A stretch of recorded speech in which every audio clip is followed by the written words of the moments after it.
अस्सलाम वालेकुम नाजरीन, मैं हूं अहमद मंसूर और आप देख रहे हैं 24 न्यूज़ का डिजिटल प्लेटफॉर्म।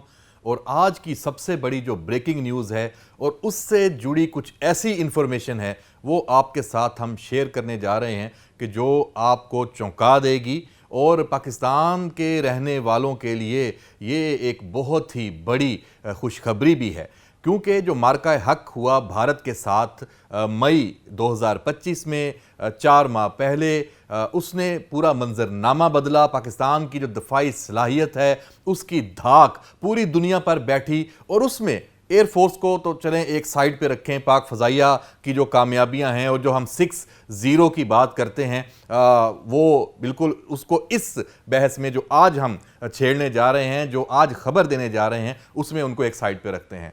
आज तो बात हो रही है फतह सीरीज़ की।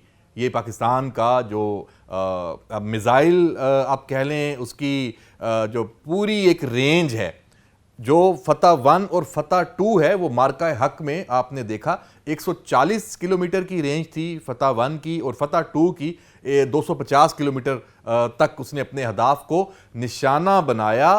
और उसने जो जुर्रत और अज़म हमारी अफवाज में, हमारे अवाम में पैदा किया, वो जब मिज़ाइल फायर हुए और उनके विजुअल्स और उन्होंने अपने अहदाफ को दुश्मन के जो बेसिस हैं, एयर बेसिस हैं, जो लॉजिस्टिक्स उनके आप इंफ्रास्ट्रक्चर्स हैं, उनको टारगेट किया, तो उनके जो विजुअल्स हैं उनकी धाक पूरी दुनिया में और उनको वो रोक ना पाए। बड़ा उनके पास मिज़ाइल डिफेंस सिस्टम S-400 की भी बात होती थी, वो भी तबाह हुआ। तो जनाब ये रॉकेट सिस्टम्स थे, ये मिज़ाइल से और तोपखाने के जो दरमियानी आप कह लें नोयत का जो एक हथियार होता है, ये इसकी बड़ी अहमियत है, स्ट्रेटजिक अहमियत है, ये रवायती जंग में बहुत कारगर है। लेकिन आज क्या हुआ? आज पाकिस्तान ने जनाब फतह 4 उसकी नुकाब कशाई कर दी है और बता दिया है कि अब हमारे पास फतह 4 भी है और ये रॉकेट सिस्टम नहीं, ये क्रूज मिज़ाइल है। हम आपको आज बताते हैं कि फतह 4 क्रूज मिज़ाइल, इसका इंतहाई दुरुस्ती के साथ निशाना बनाने वाला जो ये कामयाब लॉन्च है, तरबियती लॉन्च है, ये तजर्बा है, ये दुनिया को हमने दिखा दिया है। और हमारे बताने से पहले ही जब ये तजर्बा किया गया तो इंडिया भी चौंक गया और बाकी खित्ते के ममालिक हैं उन तक भी इंफॉर्मेशन आ गई और आलमी ताकतों के पास भी खबर पहुंच गई कि पाकिस्तान की जो रॉकेट फोर्स कमांड है वो इक्विप्ड हो गई है फतह 4 से।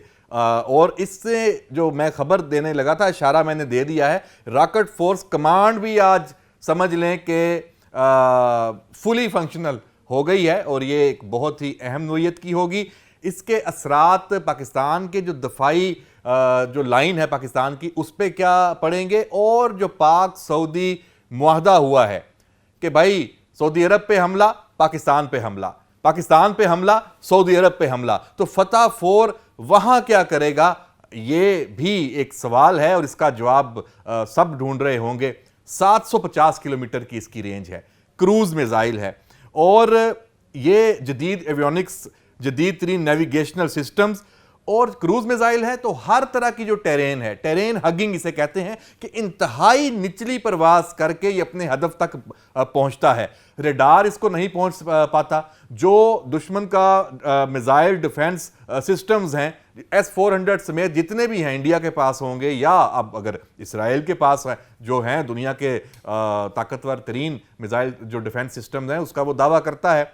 तो जनाब वो उनको जब पता चलेगा कि ये मिसाइल अपने हदफ पे पहुंच रहा है, तो उनके पास इतना मार्जिन ही नहीं होगा कि वो इसके लिए एक्टिवेट हों और इसको निशाना बना सकें। फिर ये क्रूज मिसाइल है, जो ये टेरेन हगिंग फीचर है इसका, और रुकावटों को अबूर करते हुए जाना। आप पहाड़ हैं सामने, ऊंची बिल्डिंग्स हैं, ये इस तरह जाएगा, यह इस तरह जाएगा और अपने हदफ पे जाएगा और टारगेट बनाएगा 100% एक्यूरेसी के साथ। और इसमें आप देख लें 750 किलोमीटर की रेंज और ये ज़मीन से ये लॉन्च होगा, ग्राउंड लॉन्च, और बहुत इजी इसको रखा गया है ताकि जब जंग होती है तो फिर आपके पास पेचीदा सिस्टम्स की कोई अहमियत नहीं होती। जंग में तो आपने जनाब धड़ाधड़ फिर मिसाइल फायर करने हैं, रॉकेट फायर करने हैं। और मार्का हक में देख लिया कि जनाब पाकिस्तान के तूलो अर्ज से दुश्मन पर ये फतह 1 और 2 बरसाए गए थे, और अब जो फतह 4 है ये पूरी डेप्थ इंडियन साइड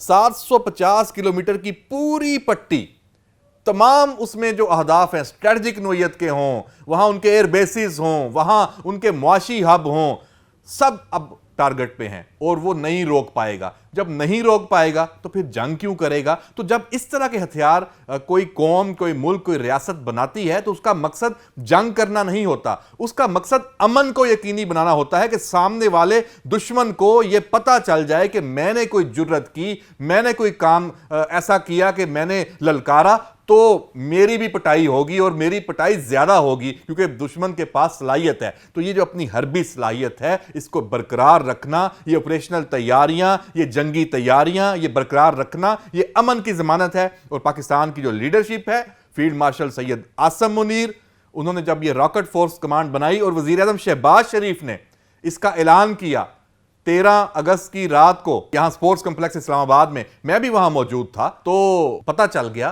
कि अगली जो जंगें होंगी अगर भारत के साथ हुई, अब तो दुश्मन इसराइल भी है, सऊदी अरब पे हमला, हम मक्का मदीना, उसकी हिफाजत पाकिस्तान के हर शख्स, उसके ऊपर ये फर्ज भी है, ये कर्ज भी है, और हम तो इसके दावेदार हैं इस पहले दिन से कि अपनी जान माल से बढ़ के इन मुकद्दस मुकामात की हिफाजत हम करेंगे, और माजी में हम करते भी आए हैं। ये कोई पहली मर्तबा नहीं है कि ये हमने कोई दावा किया है या ये कोई, हम पहले अमली तौर पे कर चुके हैं। अब ये स्ट्रीमलाइन होने जा रहा है।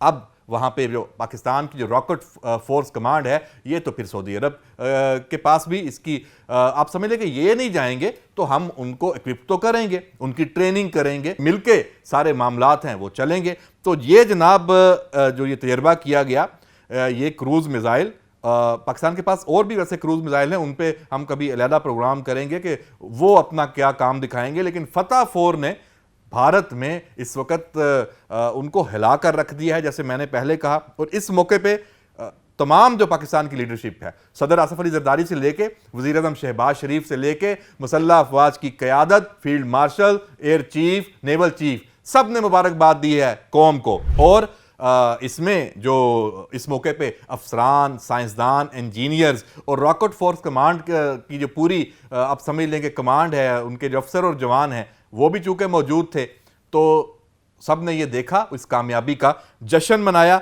तो हमने भी सोचा कि आज आपके साथ हम भी ये जश्न मनाएं। तो अब जनाब ये जो रॉकेट फोर्स कमांड है, ये बनाने का मकसद क्या है, आखिर में मैं आपको बताऊं। दिफाई लिहाज से चूंकि जो रवायती जंग है वो एक नई जहत पे चली गई है।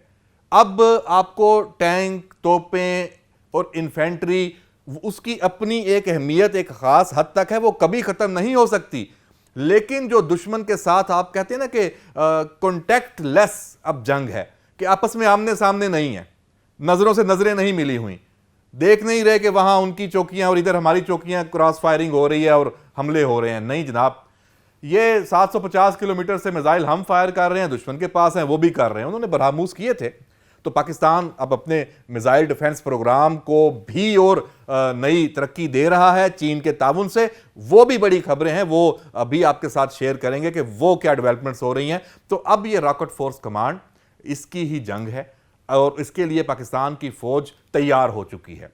आज का ये तजर्बा ये बताता है कि अब अगली जो जंग होनी है एयरफोर्स के साथ साथ ये रॉकेट फोर्स कमांड है, ये भारत को धूल चटाने के लिए ये इस वक्त तैयार है। और सिर्फ भारत नहीं, इसराइल को भी। क्यों? क्योंकि अब पाकिस्तान ने सऊदी अरब के साथ जो ये हाथ इस तरह मिलाया है नई शक्ल में, ये स्ट्रेटजिक रिलेशन है। अच्छा, लोग इसको कह देते हैं जी एटम बम और जनाब ये जाएगा और वो जाएगा और सारा। ये मैं आपको बता दूं, भारत के साथ जंग हुई अभी, एटमी ताकतें थी दोनों, नौबत आई और ये पाकिस्तान का एटम बम है और इंडिया स्पेसिफिक है और ये अपने दफा के लिए है। इंशाल्लाह ये अमन की जमानत है और आइंदा भी ये अमन की जमानत ही रहेगा। हां, भारत को पता है कि उसने एक खास रेड लाइन क्रॉस की, जैसे वो इस दफा मार्का हक में करने जा रहा था, तो फिर दुनिया भी इसमें आई आपके सामने और जनाब सदर ट्रंप वो भी आए और फिर ये किस तरीके से सीज फायर हुआ, ये एक अलहदा डिबेट है। तो जनाब ये रॉकेट फोर्स कमांड, ये फतह 4 क्रूज मिसाइल, इसने पाकिस्तान का जो दिफा है और रवायती जंग में ख़ास तौर पे और जो जवाबी हमले की सलाहियत है पाकिस्तान की, उसको इसने 4 चांद लगा दिए हैं। तो आज का व्लॉग फतह 4 के नाम, और पाकिस्तानी चैन की नींद सोएं। पाकिस्तान की जो मुसल्लह अफवाज हैं, पाकिस्तान की जो लीडरशिप है अस्करी और सियासी, वो हर महाज पे वो फतह जो सीरीज़ है, मिसाइल हैं, प्रोग्राम है, वो उसकी तरह वो तैयार है, अलर्ट है, और दुश्मन का हर हदफ उसको निशाना बनाने के लिए वो दिन रात एक किए हुए है। इजाज़त दीजिए, अल्लाह हाफिज़।